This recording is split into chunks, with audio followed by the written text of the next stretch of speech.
Okay, this video is how to live longer for beginners. And what happened was I was going to get interviewed. I did get interviewed, and I thought I was going to give this talk, but they just wanted to talk to me with no slides. So I got all these slides, so I'll just give a talk. Okay, so this is how to live longer, part 1, and it's going to be for beginners. I'm going to talk about basic stuff, but I've also got some super cool, interesting stuff that I don't care who they are, they probably don't know it yet. It's really interesting stuff. Okay, so first of all, why go low-fat vegan? These little low-fat vegans, they're still smart. Most Americans eating standard westernized diet, high-fat, paleo, keto, all this nonsense, they're fat, sick, and stupid by the time they're 55, if not by 60. The vast majority of them. I got internal medicine friends in my own experience. The vast majority of people I talk to over 60 and older are real mentally slow. So anyways, look at these guys. Neil Bernard, what is he, about 68 years old? Something like that. I don't know. T. Colin Campbell's in his late 80s. McDougall, he died at 77, but some unknown sudden onset thing. He was actually at his baseline a week before that. Caldwell Esselstyn, he, is doing well, giving lectures at 90 years of age. So anyways, their brains age well. I'm interested in the brain. If you can get your brain to age well, usually everything else is pretty good. Okay, here's just a picture of the Fountain of Youth by Cranach.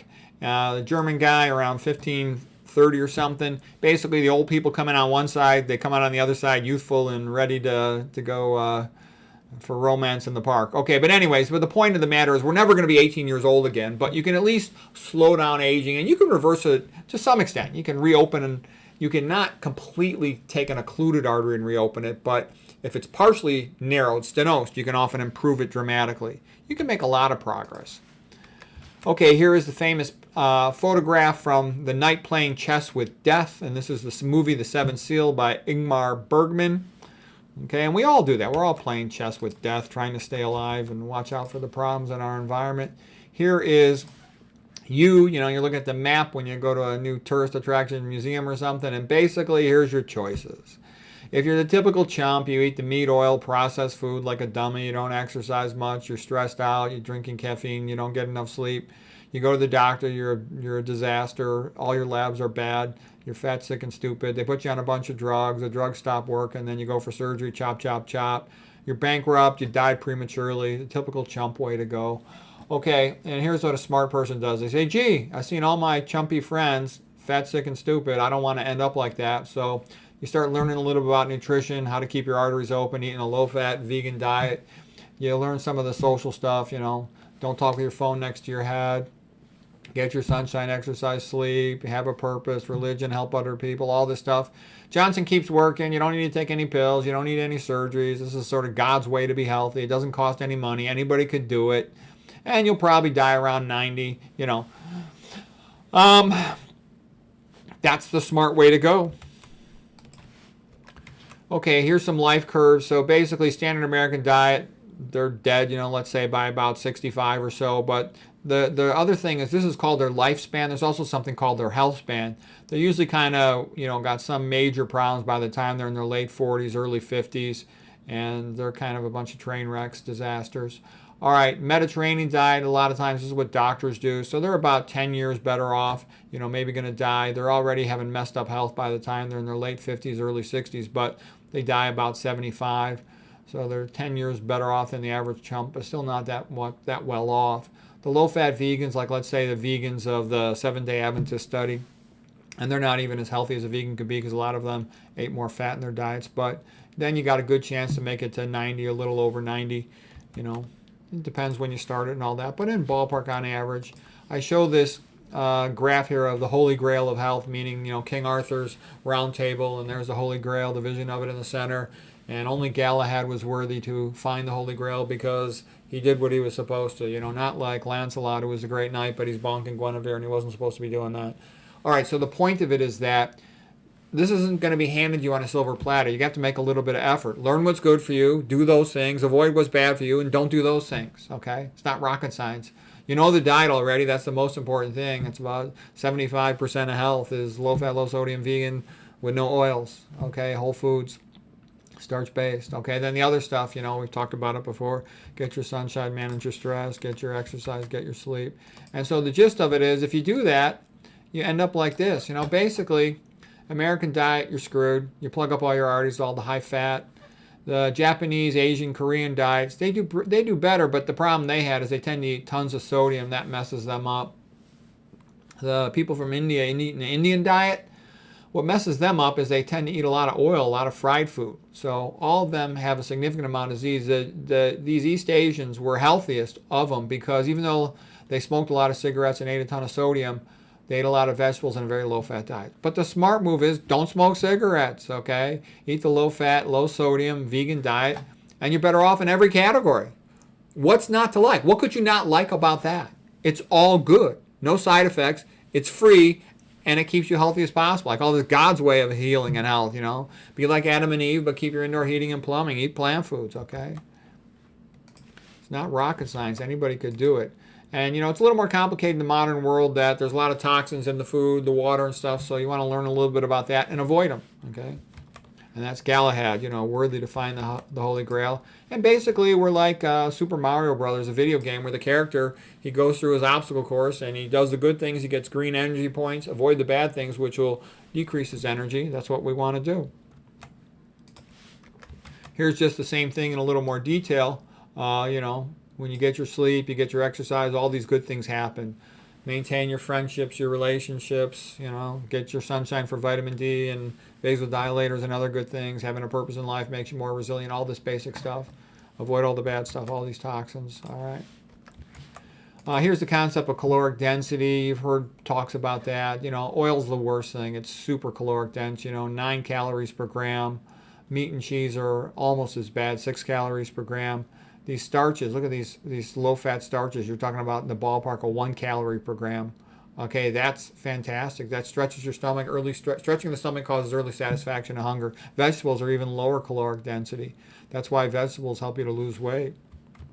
But you can't only eat vegetables. There's not enough calories in there to satisfy your hunger.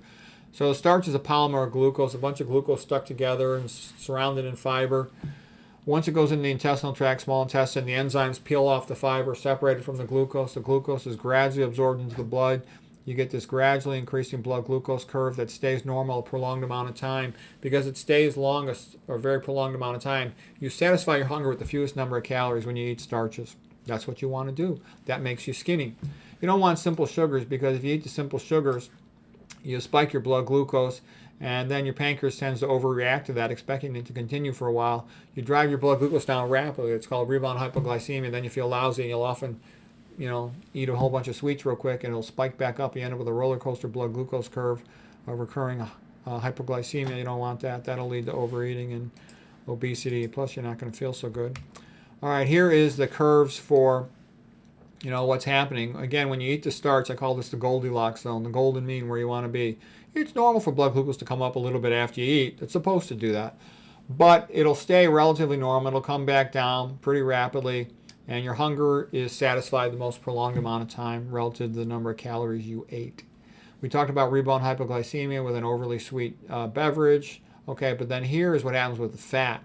When you eat the fat, it causes insulin resistance, something called overnutrition. It gets into the skeletal muscle cells, for example, faster than the glucose does, and it starts to overwhelm the intermitochondrial membrane, and then the cell signals, don't let any more nutrients come in, we can't handle them. So this is what's called a loss of glucose or loss of carbohydrate tolerance. So when you eat that combination of high fat and whatever the high glucose is, the glucose can't get into your cells postprandial after eating. So you end up with, after eating, postprandial hyperglycemia, high blood glucose. So it's the fat that causes diabetes. It's the fat that causes insulin resistance. That's important to know. And like Dr. McDougall says, how can you get better from diabetes if you don't know that? If you don't know that, you don't know what to do. What the diabetic, type 2 diabetic should know is avoid fat. Then they'll have better insulin sensitivity. Then their sugars will improve, and then they can have a good chance to come off their medicines. Now I'm going to show you something really cool that hardly anybody knows. This is a guy named James Mitchell. He's a real smart PhD scientist at Harvard. And he's giving a lecture here. You can go watch this lecture. I'll try to remember. I'll put the link in down below in the description. At the Buchinger Wilhelmi Clinic. And he talks about protein restriction, how it improves glucose and lipid homeostasis, metabolism. Okay, so watch what this guy figured out. It's really cool. First of all, how much protein do people eat? Omnivores are typically eating 15 or more percent of calories from protein. Okay, I actually think it's higher than that, though they often describe it as 15%. Because these animal foods tend to be very high in protein. Look at salmon, the fish. It's like 50-50, 50% protein, 50% fat. There's no carbohydrate in animal foods except for milk. Okay, so that's a lot of protein. Lacto-ovo vegans tend to eat somewhere in between, like let's say about 12%. All right, whereas vegans, they'll eat only about 10% or less of their calories from protein. Okay, a low-fat vegan is going to be eating pretty low percentage of calories from protein. This is going to be relevant because it actually ends up being a way to calorie restrict and increase longevity. We're just going to briefly show the structure of an amino acid. An amino acid has an alpha carbon in the center, and then it has a hydrogen on top like a head. It has a carboxylic acid on one side, and it has an amino group over here. That's why it's called amino, because there's going to be an amino group, and an acid because there's going to be an acid group, and then R is a variable. So here's a carboxylic acid, what it looks like. Here's an amino group, what it looks like. So this is why it's called amino acid. But again, the only variable is the R group down below. And I'm going to show you, it kind of looks like Jesus Christo on a cross. Let me explain. So the alpha carbon is like the heart. The H that's always present is like the head. The amino group is the one hand, the carboxylic acid is the other hand, and the variable is the R group, how long the legs are. All right, so these are the amino acids, and there's 20 of them relevant to human metabolism. Okay, so that's going to end up being really important. There's about 20 different types of amino acids. The most important ones to know about for our purposes are methionine and leucine. And the relevance is that methionine and leucine are needed to activate mTOR. mTOR is like mammalian target or rapamycin, also called mechanistic target or rapamycin. And it is like a building contractor. I'll explain what that means in the next slide. So imagine you have a building contractor. The building contractors want to build a building, but they can't really start the building until they've got all their building materials available. And the amino acids are like the building blocks for building cells. We're talking about making cells replicate. And there's a couple things they need. They need that methionine. They need that leucine. Animal protein's got a lot more methionine and leucine than does plant protein. So when you eat animal protein, cells can replicate faster. So that can be helpful if you want to build your muscles faster. But it's not good if you've got cancer because you want to slow down cell replication. Cancer replication of the cells is how the cancer grows. You want to slow that down. Also, you want to slow down mTOR because you want to slow down aging. You can calorie restrict an animal and give it less calories to eat, and you can slow down aging if you do that. However, that's not pleasant to starve. But if you simply protein restrict animal protein, you lower the amount of available methionine and leucine, and you can thus slow down mTOR in that way, which is what you want to do.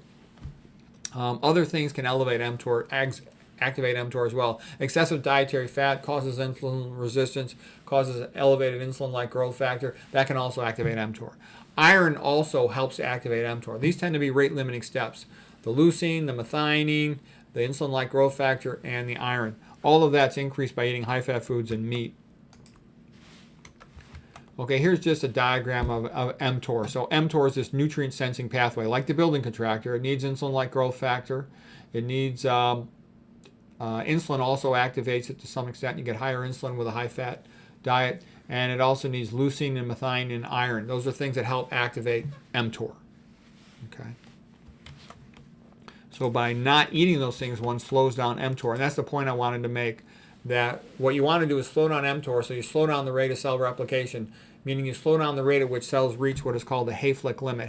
Leonard Haylick worked with human tissue cultures, and he found they only divide about 60 times. After the 60 cell divisions, the cell dies. All right, so your regular bodily cells, most of them only divide about 60 times and then they die.